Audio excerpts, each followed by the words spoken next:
জুলুম শুধু আমাদের জন্যই হারাম না, আল্লাহর জন্য হারাম। আল্লাহ তাআলা বলেন হাদিসে কুদসিতে, ইয়া ইবাদি, হে আমার বান্দারা, ইন্নী হারামতু যুলমা আলা নাফসি, আমি জুলুমকে আমি আল্লাহ নিজের উপর হারাম করেছি। ওয়া জাআলতুহু বাইনাকুম মুহাররামা, এবং এই জুলুমকে তোমাদের উপর হারাম করেছি। ফালা তাযালামু, তোমরা একে অপরের উপর জুলুম করো না। জুলুম শুধু আমাদের উপরই হারাম না, আল্লাহ নিজের উপর হারাম করেছেন। তাহলে জুলুমের সাথে কি মুমিনের কোনো সম্পর্ক থাকতে পারে?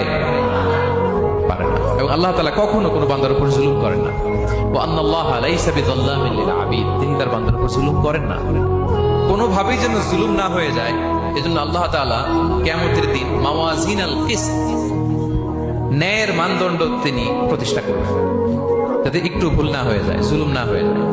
আমরা মাঝে মাঝে যে দোকান থেকে বস্তায় বস্তায় চাল নিয়ে আসি না, চাল দেখা যাবে যে 1 মণ চাল হয়তো সামান্য একটু কম হইতে পারে, সামান্য একটু বেশি হইতে পারে, এরকম হয় না? দেখবেন যে দিছে 10 কেজি,